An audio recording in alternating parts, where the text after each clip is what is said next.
Hello, friends, and welcome back to another episode of Barriers and Boundaries Resilience Leadership Podcast. I'm your host, EB, and today I have a friend of mine, Phuong. How you doing, Phuong? Doing fantastic. Good, good. Thanks for coming on the show and often talking about, or always talking about, resilience on this podcast.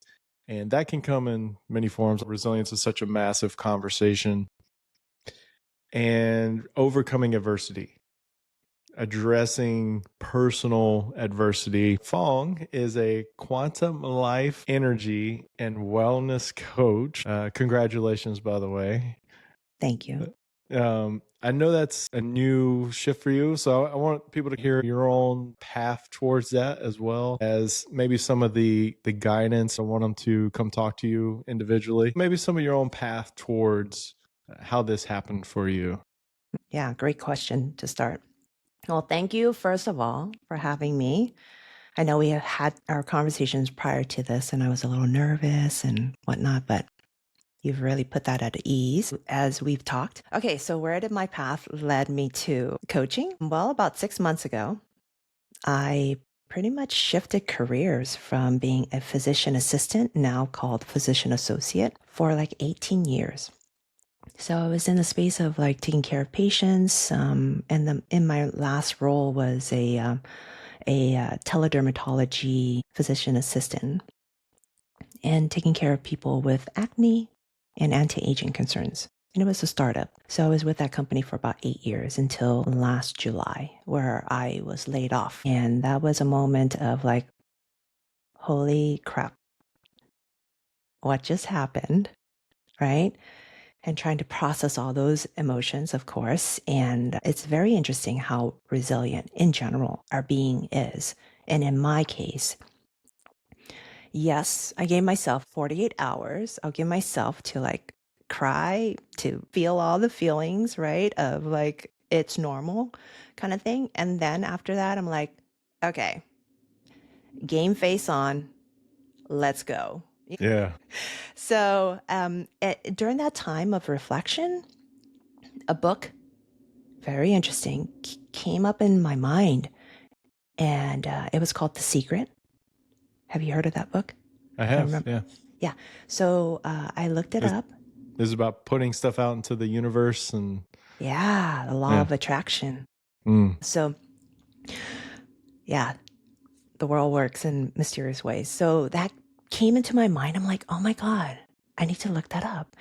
And then it had a documentary. So I watched the documentary. I'm like, oh my God. And it was talking about all these like quantum fields and quantum beings, quantum levels, and how what you embody, you attract.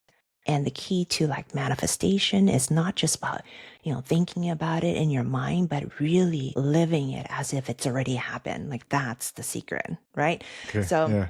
So anyhow, this goes beyond, hey, I just bought a X car, whatever, Toyota, blah blah blah, and then you start seeing that car all over the place. Like this is deeper than that.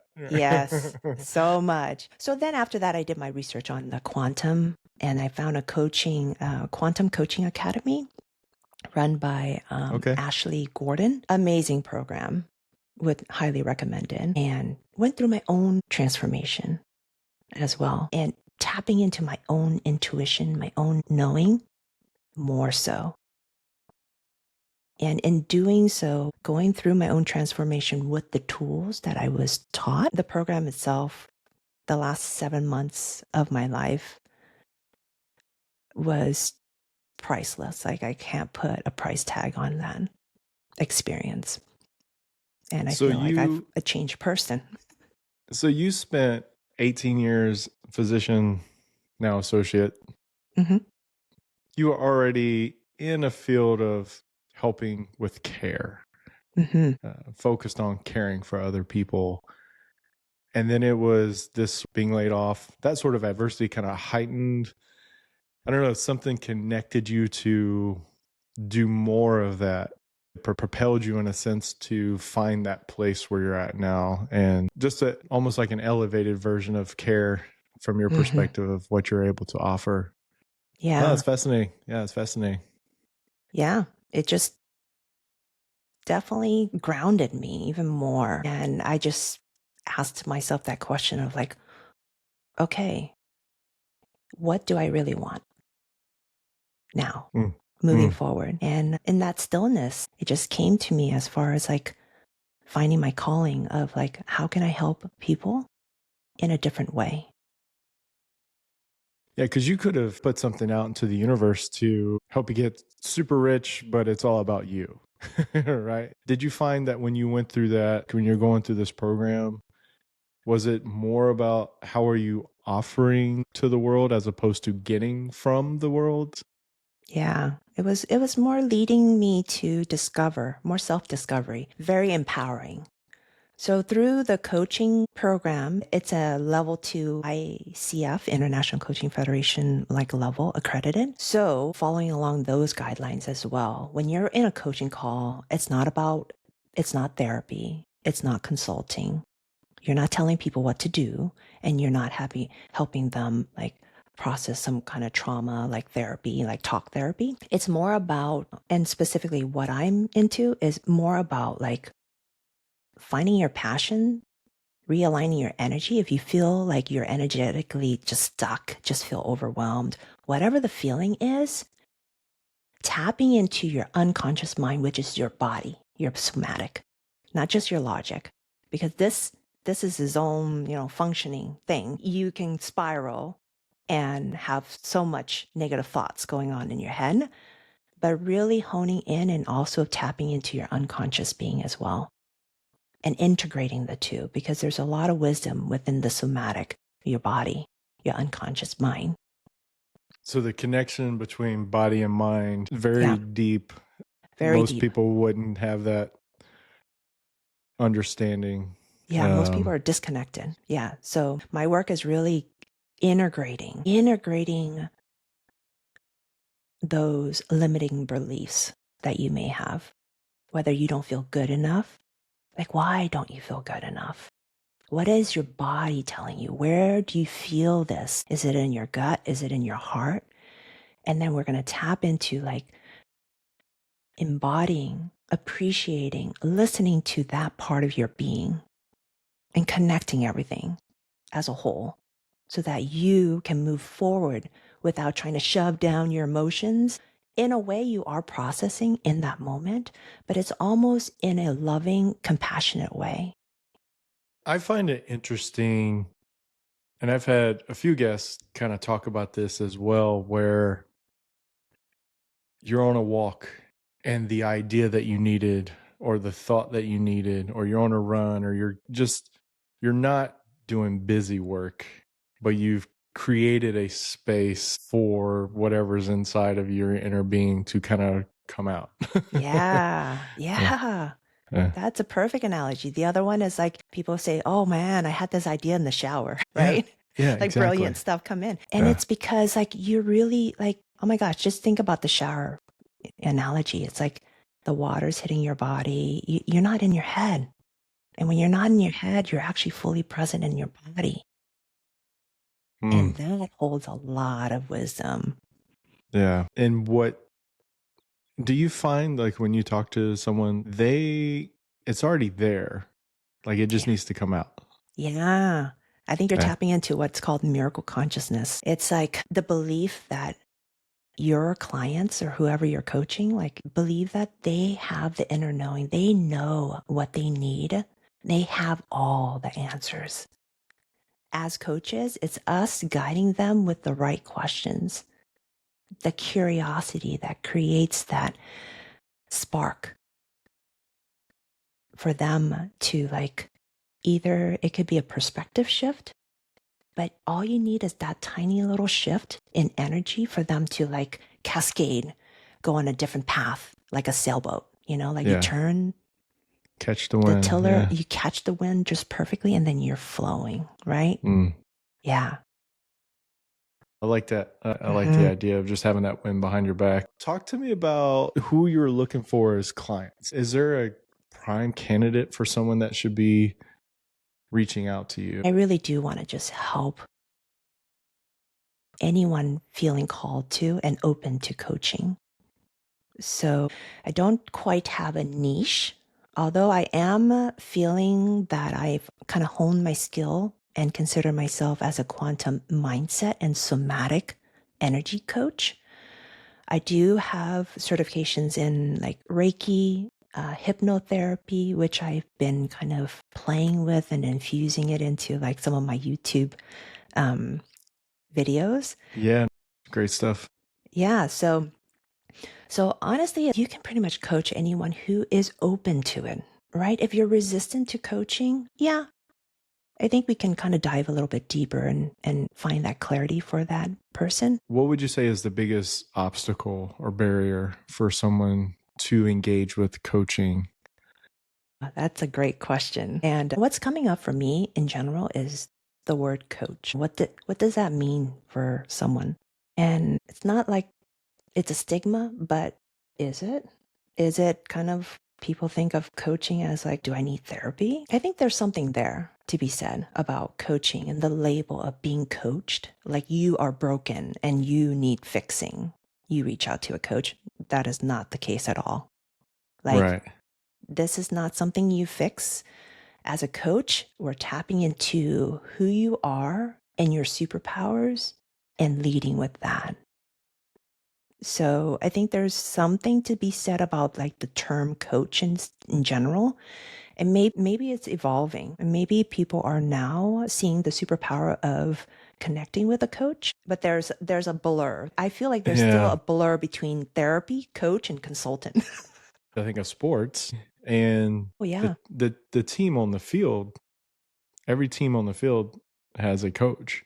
Mm, Well, the major sports, they have multiple coaches, mm-hmm. depending on what the situation is. I think that's a great point to highlight, even if it's an individual sport like tennis or golf, those athletes have a coach. They have Mm, someone that's helping them while they're out there.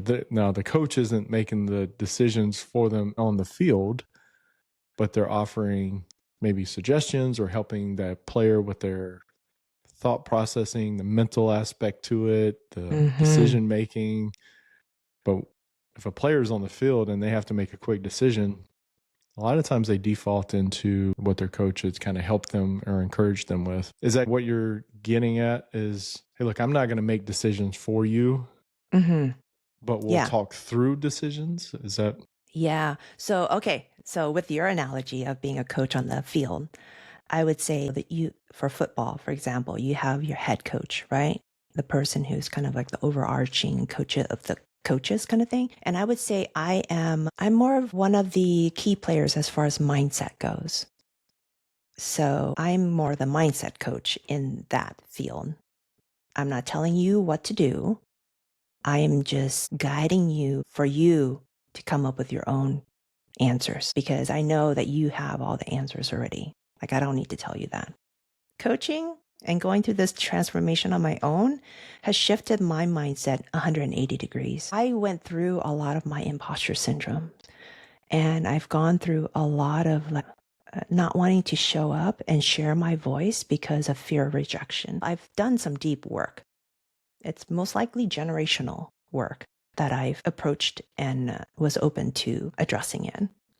And so, me as a physician associate was very different than me as a coach now. Without diving deeper into that, I think that now being a coach, I'm probably even a much better physician assistant associate. To be able to give more of yourself or to be authentic with yourself in what Mm-hmm. you do, that I see as a true benefit of what you're offering as a coach. So let's look at two different scenarios here. First person comes in to get coached by you. Let's say they've been in their career for 18, 20 years, but they know there's something deeper. That's a lot different than another scenario of someone who they just graduated college.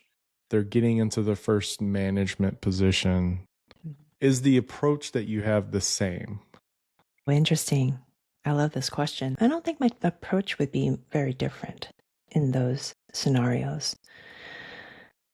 It's more of like, where do they find themselves feeling stuck in that moment? So the college student going out there, first time out there in a career, he or she wants to do well and is experiencing imposter syndrome. This is something new and whatnot. And so instead of embracing that moment of it and acknowledging what their feelings are, they get in their head. They're like, I'm not good enough. Oh my God, what am I doing? Who am I to say who I am? Questioning their credentials and what they've learned along the way.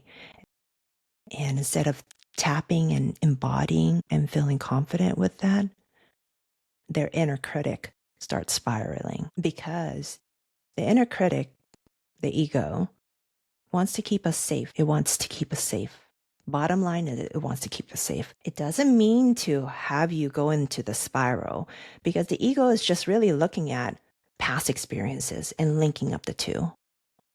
So this is where the coaching, and we're trained to do like what we call time technique, going back kind of in time, of like kind of visualizing like the first incident that you started feeling imposter syndrome, anger, sadness, whatever the emotion is, tapping into that and taking the learnings from that. What is it from anger? What do you need to learn from that emotion of anger?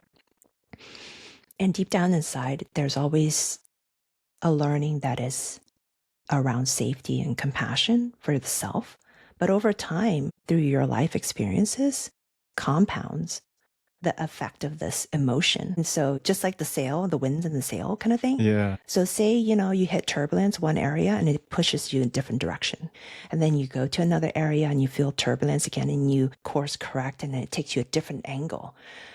But in that, your ego only have those experiences to kind of link all of it. And so even though it's like, okay, one experience here, I'm going to put it together.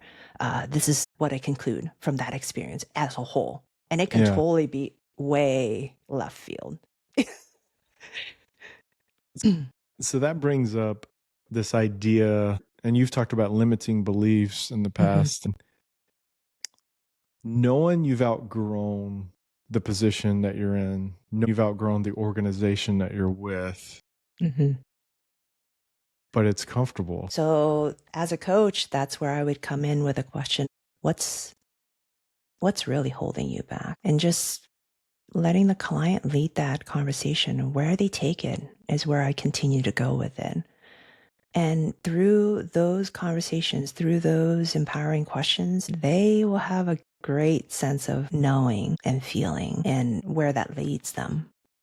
I use the definition of overcoming adversity, but learning from it in the process. And I'm always curious, because I don't claim that this is the only definition of resilience. Do you have a working definition of resilience when you're coaching that you feel like really connects? Yeah. Well, the piece on resilience is, for me, through coaching, it's not trying to compartmentalize your feelings. Okay. It's being able to process it in the moment, learn from it, and realign your energy. Ooh, I like that. Yeah. What do you like about it? It's so easy to spiral in a negative way. When you face adversity, it's so easy to spiral negatively. One of the last guests I had on, we talked about suicide and just the increasing numbers of suicide in America. 2022 and 23 were the highest in American history. And that really bothers me. Hopefully it bothers others as well. But how easy is it to just spiral with that, with your energy, with your thoughts, with your actions and behaviors? And they're just all connected. Let's not forget our energy. Let's realign that to just take one, to take that one aspect of your mind and realign it is one thing. What you're giving your energies to, that's a whole different aspect to it. So thank you for that. I loved it. Yeah.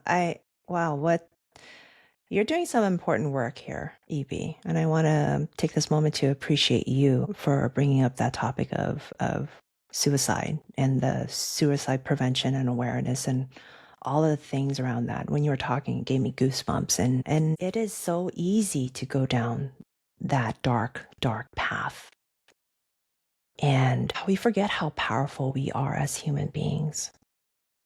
Bringing your body to embracing that peace and listening to your body say, I'm tired. Okay, let's realign that energy. I understand that you're tired and it's okay to be tired. Give yourself that self-compassion. And in that, you're integrating and making yourself whole and moving forward with that. I don't know who originally said it, but I've used it for a number of years. Of ego stands for edging growth out. Ooh, I like that. Or if you're in like faith traditions, edging God out, and actually being a source of growth and transformation. Mm-hmm. Anytime you've talked about ego, you've talked about learning. Are you going to grow? Are you going to learn? Are you going to develop? Or are you going to just continue down that destructive path? So I want to touch back on quantum and this quantum life energy. If someone was to capture your working definition or explanation of it, something that people can take home, what would you say that would be? Yeah, that's a great question. The word quantum really, like, around energy alignment, quantum energy alignment, it's really the understanding is that energy is really the foundation of our reality. Foundation of our reality. Mm-hmm. That's a great way to capture that. It's so easy to get focused on the future or worry about the past. So when you say reality, is that also for present as well? Is that a good connection? Mm-hmm. Yeah, because most of us, we go through life either thinking about the past, regretting, regressing, living that moment again, like if we could do it differently, but that's the past. And then the other half would be thinking about constantly the future. A lot of anxiety in the future. A lot of anxiety, a lot of fears. And so what we fear and what we go through, for example, the fear of failure, if we experience that right now, our ego is going to project that into the future. And so that's kind of when you get up to that incident or experience again, there's going to be a mental block there. There's going to be something there because of the experience. It's going to block you from moving forward. And so most of us has a difficult time tapping into our body and into the present moment and grounding into the present moment. And we're living in the future and we're living in the past, but we're never in the present moment. And as cliche as it is, of people being like, oh, practice mindfulness and all the jazz of things, it's very difficult to be present in the moment. It is. It is. Oh, goodness. So, well, one, thank you for being a guest and sharing that. And hopefully that connects with others. I think it will, because people understand regret, people understand anxiety. I believe there are those who are listening that are curious about how to be present, how to have that foundation in reality of what's here, what's now. How do we connect with you? How does someone listening find you online or socials, or what is the best way to get in touch with Coach Phuong? Yeah, I'm on LinkedIn. And I think my name, well, I mean, you just look up my name, but I think it's like LinkedIn and then Phuong Energy is like that. And then my website is coachphuong.com. And I'll include those in the notes. I created a YouTube channel. Talk to me about that. Yeah. What you want to do, what you're doing on the YouTube channel with mindfulness. Yeah. Okay. So the idea of my YouTube channel is like, I've always been told that I have a very soft, soothing, calm voice and something that could lead a meditation or some sort. So I went onto YouTube and there's just so many different YouTube hypnotic track hypnosis and all that jazz. And with the background music being very calm and soothing and just monotone in a way. So I decided, I'm like, okay, I want to do more of a like empowering. And so how do I do that? And I used to be in band in high school. So I love like orchestrated cinematography, like those kind of like music, like empowering, like leading up to the climax of the song and all that jazz. Anyway, I'm getting way too into it. I love it. And so I was like, you know what? I love this music, maybe I can create a hypnotic kind of infusion with NLP, the work that I've learned, maybe a little bit of EMDR, and all of this thing. I'm throwing it in there to address some of the limiting beliefs, maybe the fear of failure, and how to like fully embody that, like doing somatic work as well, and having this music in the background. And I'm doing like the voiceover to it. So it's kind of like I really wanna, whoever listens to it, to really embody that emotion and really feel that emotion by the end of the track. So yeah. Very nice. Very nice. Well, Phuong, it was great to have you on the show today, and look forward to seeing more of the great work and continuing on from here. And best of luck to you, and let's stay connected. Of course, EB. Thank you. Thank you for having me. You're welcome. Thanks. All right, my friends, that was Coach Phuong, Quantum Life Energy and Wellness Coach. Please connect, please reach out, get in touch with Phuong, and really discuss one of the big aspects of this conversation was the aspect of reality. Founded in reality are the decisions, the emotions that you're feeling, the thoughts that you're thinking.